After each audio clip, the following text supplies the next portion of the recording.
Oui, bonsoir. À mon tour, je vais vraiment remercier les organisateurs.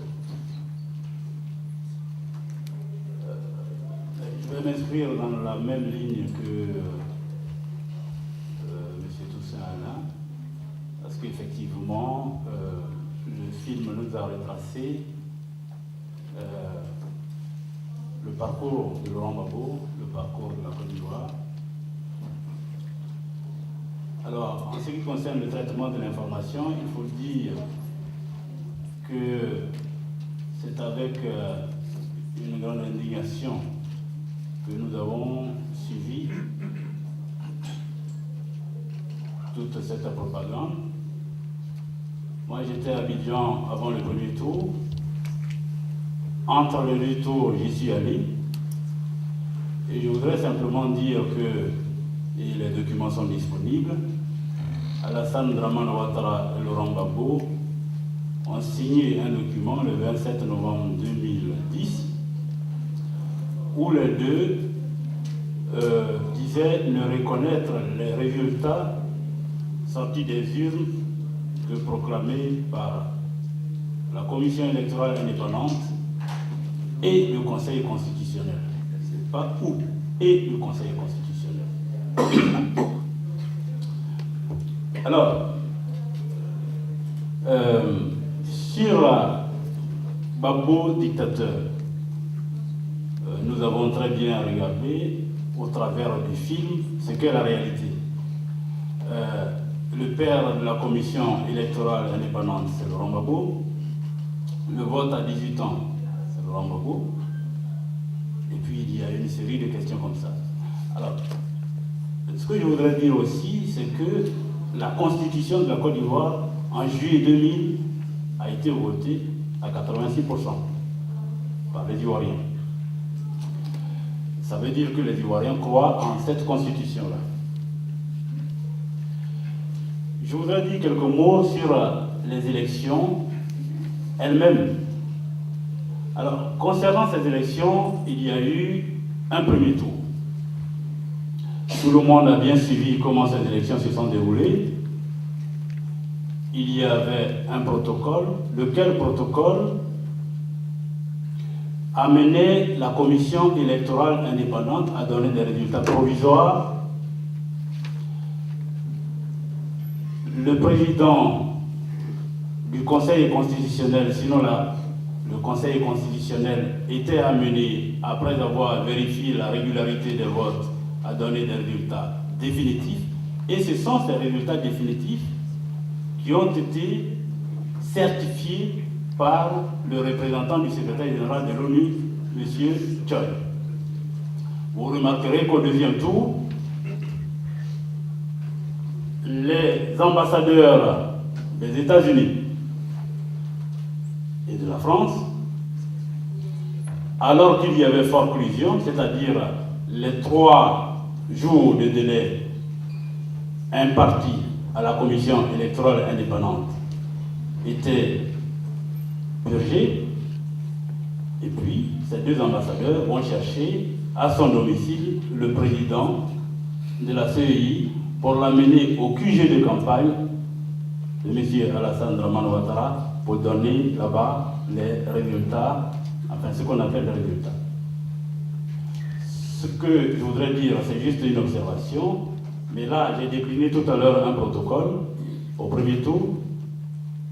Mais lorsque Youssouf Bakayoko, à l'issue du deuxième tour, a donné les résultats dont je parlais tout à l'heure, sans que le Conseil constitutionnel n'intervienne, eh bien, le représentant du secrétaire général de l'ONU est venu reconnaître ces résultats censés être provisoires.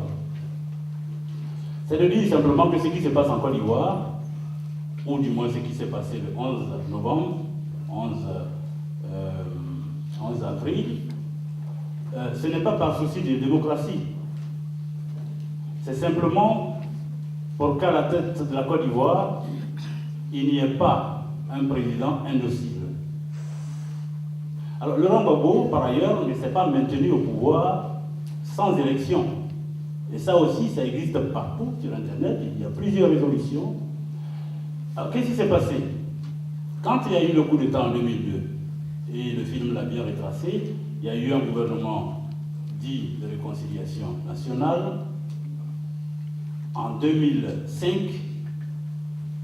eh bien, l'ONU et les organisations internationales ont constaté que les rebelles n'avaient pas répondu à la seule question qu'on leur posait, à savoir le désarmement. C'est comme ça qu'on a dit, on donne encore une année, Laurent Gbagbo reste au pouvoir, et au bout d'une année, c'est-à-dire en 2006, on va organiser les élections. 2006 arrive, octobre 2006, on se rend compte que les rebelles n'ont toujours pas désarmé. Mais c'est comme ça qu'on est arrivé en 2010. Mais que dit l'accord politique de Ouagadougou? L'accord politique de Ouagadougou dit que 2 mois avant la date des élections, les rebelles doivent avoir désarmé. En fait, on ne pouvait connaître la date des élections qu'après le désarmement des rebelles. Alors on a fait croire à l'opinion que c'est Laurent Gbagbo qui ne voulait pas aller aux élections. Mais il y a un détail qui est important.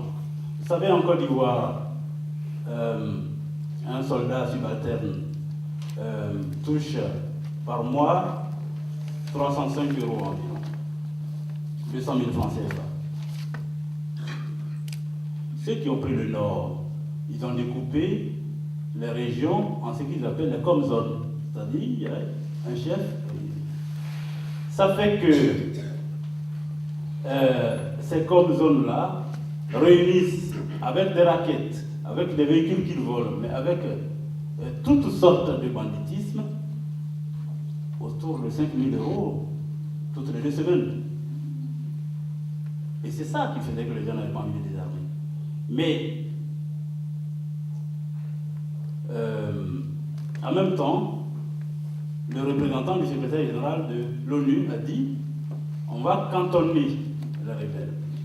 Alors au premier tour, ça s'est à peu près bien passé. Et puis au deuxième tour, on les a lâchés dans la nature. Et il s'est passé toutes les sortes d'exactions qu'on peut lire ici et là si on a vraiment envie de chercher. J'aurais terminé en disant que le 4 décembre, après le deuxième tour régional d'Abidjan, et le taxi que j'ai pris, le chauffeur me demandait vous venez d'où? Je dis je viens d'Abidjan, Côte d'Ivoire. Il dit alors comment ça se passe? Le dictateur il va démissionner ou il ne va pas démissionner? Il dit mais vous apprenez ça où? Vous tirez ça? Il dit oui mais c'est ce que les médias nous disent. C'est ce qu'on apprend.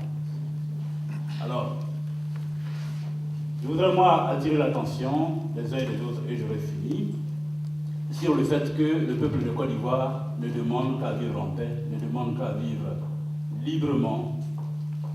Et on a vraiment besoin de tous les démocrates du monde, les amis de l'Afrique, pour justement faire en sorte que le peuple africain aussi puisse vivre comme partout ailleurs dans le monde.